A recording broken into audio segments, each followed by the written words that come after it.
Good morning, dear class 9 students. Dear students, let us continue the first chapter civics, that is our constitution. And today, through this video, I would be explaining to you all the composition of the Constituent Assembly. So, how this Constituent Assembly was composed or formed. The wide ranging membership of the Constituent Assembly gave representations to all shades of public opinion. So a big number of leaders represented in the Constituent Assembly from different groups, from different religions. The cabinet mission plan had ensured or cleared representations to only three categories. So the cabinet mission said that there will be a representatives only from the three different categories. First, the general category, Muslim and Sikh. Under general category, Muslim and Sikhs are kept. The Congress leaders had, however, it cleared, ensured that other community like Anglo-Indian, Indian Christians, scheduled caste, and the scheduled tribes got representation. So, even from Anglo-Indian community, even from Indian Christians, scheduled caste, that means the tribals also got the uh, membership of this particular Constituent Assembly. The Anglo-Indian were represented by Mr. Frank Anthony and Mr. H.R. Prater. The Indian Christians by Dr. H.C. Mukherjee and Joseph D'Souza. So, from Anglo-Indian community, these two people represented the Constituent Assembly, and from Christian community, these two people they represented the Constituent Assembly, and from Farsis community we have Dr. H.P. Modi. Though the Muslim League had boycotted, rejected, opposed the assembly, there were still two members.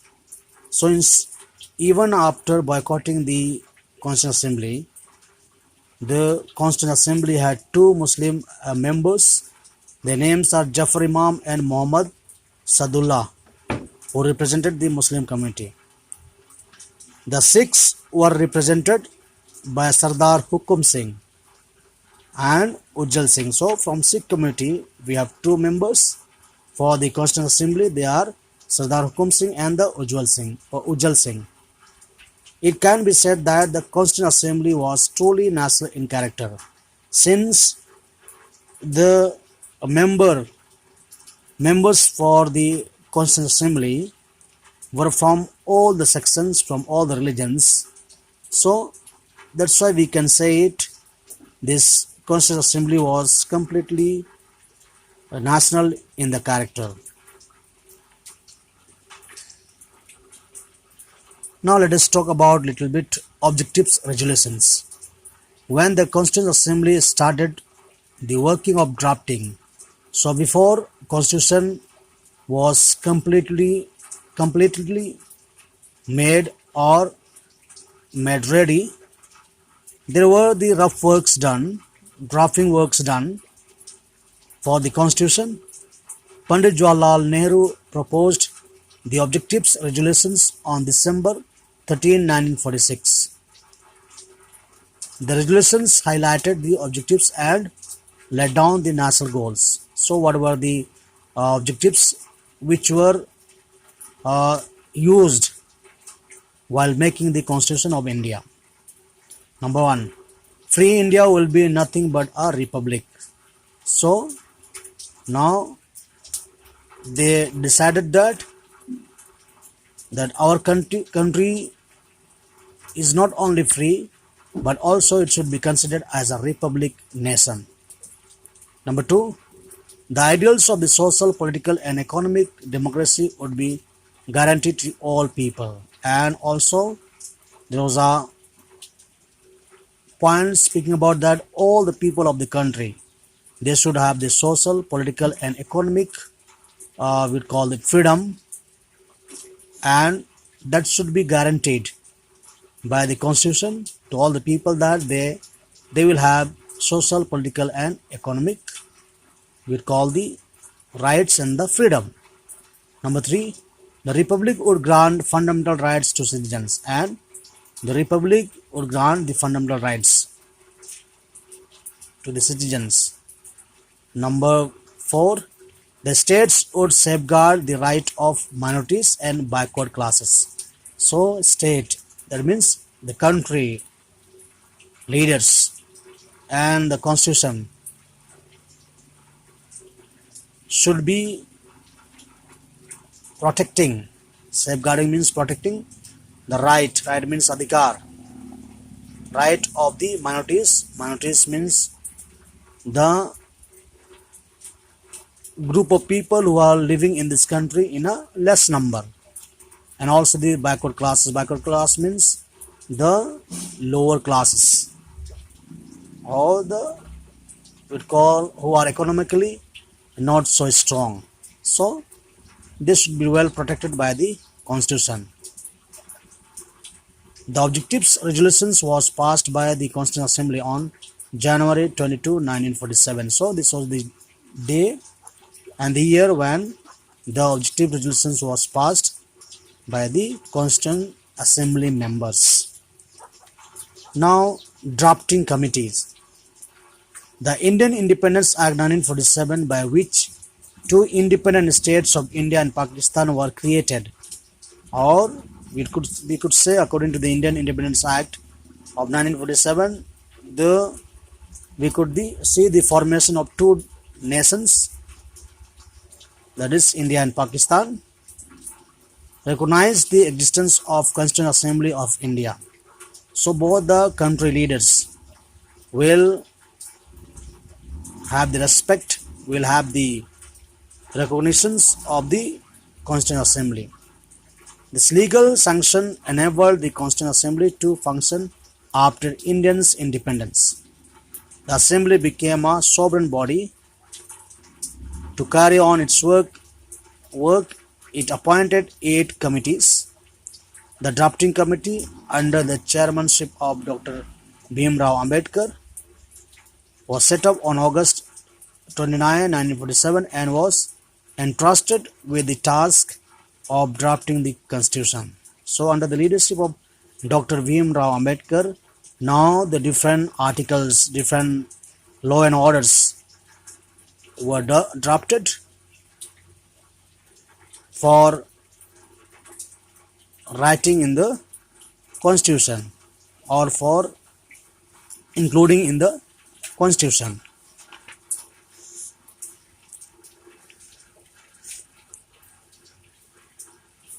Dear students, we will talk about this topic in the next video. Good morning, dear class 9 students. Dear students, let us continue the first chapter, civics, that is our constitution. And today, through this video, I would be explaining to you all the composition of the Constituent Assembly. So how this Constituent Assembly was composed or formed. The wide-ranging membership of the Constituent Assembly gave representations to all shades of public opinion. So a big number of leaders represented in the Constituent Assembly from different groups, from different religions. The cabinet mission plan had ensured or cleared representations to only 3 categories. So the cabinet mission said that there will be a representatives only from the 3 different categories. First, the general category, Muslim and Sikh. Under general category, Muslim and Sikhs are kept.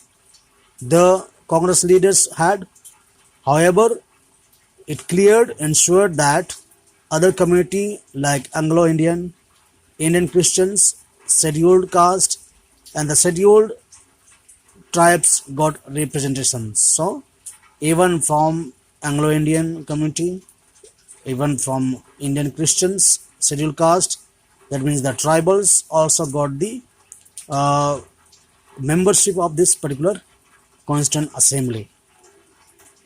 The Anglo-Indian were represented by Mr. Frank Anthony and Mr. H.R. Prater. The Indian Christians by Dr. H.C. Mukherjee and Joseph D'Souza. So, from Anglo-Indian community, these two people represented the Constituent Assembly, and from Christian community, these two people they represented the Constituent Assembly, and from Farsis community we have Dr. H.P. Modi. Though the Muslim League had boycotted, rejected, opposed the assembly, there were still two members.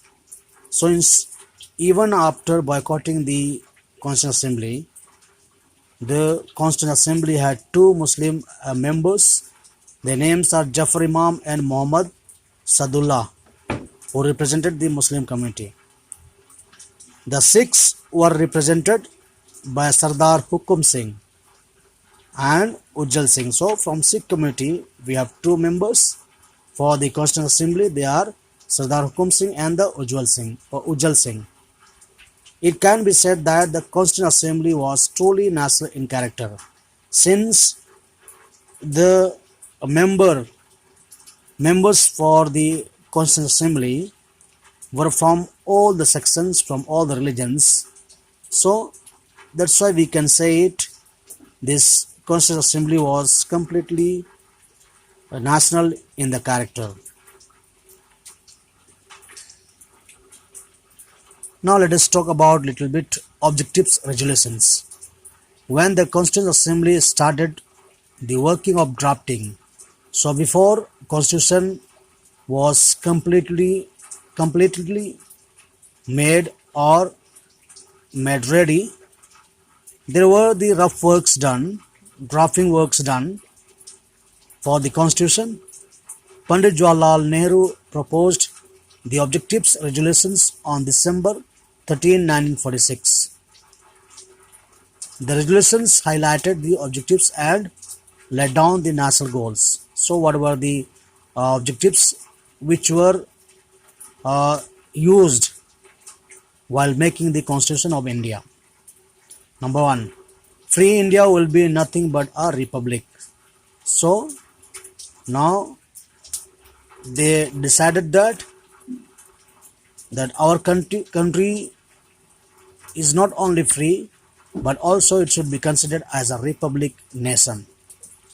Number two, the ideals of the social, political and economic democracy would be guaranteed to all people. And also there was a point speaking about that all the people of the country, they should have the social, political and economic, we call it freedom, and that should be guaranteed by the Constitution to all the people, that they will have social, political and economic, we call the rights and the freedom. Number three, the Republic would grant fundamental rights to citizens, and the Republic would grant the fundamental rights to the citizens. Number four, the states would safeguard the right of minorities and backward classes. So state, that means the country, leaders and the Constitution should be protecting. Safeguarding means protecting the right means adhikar, right of the minorities means the group of people who are living in this country in a less number, and also the backward class means the lower classes, or the we call who are economically not so strong. So this should be well protected by the Constitution. The objectives resolutions was passed by the Constituent Assembly on January 22, 1947. So this was the day and the year when the objective resolutions was passed by the Constituent Assembly members. Now, drafting committees. The Indian Independence Act 1947, by which two independent states of India and Pakistan were created, or we could say, according to the Indian Independence Act of 1947, we could see the formation of two nations, that is India and Pakistan, recognize the existence of Constituent Assembly of India. So both the country leaders will have the respect, will have the recognitions of the Constituent Assembly.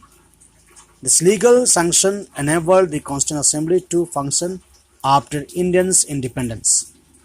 The Assembly became a sovereign body. To carry on its work, it appointed 8 committees. The drafting committee, under the chairmanship of Dr. Bhim Rao Ambedkar, was set up on August 29, 1947 and was entrusted with the task of drafting the constitution. So under the leadership of Dr. Bhim Rao Ambedkar, now the different articles, different law and orders were drafted for writing in the constitution or for including in the constitution.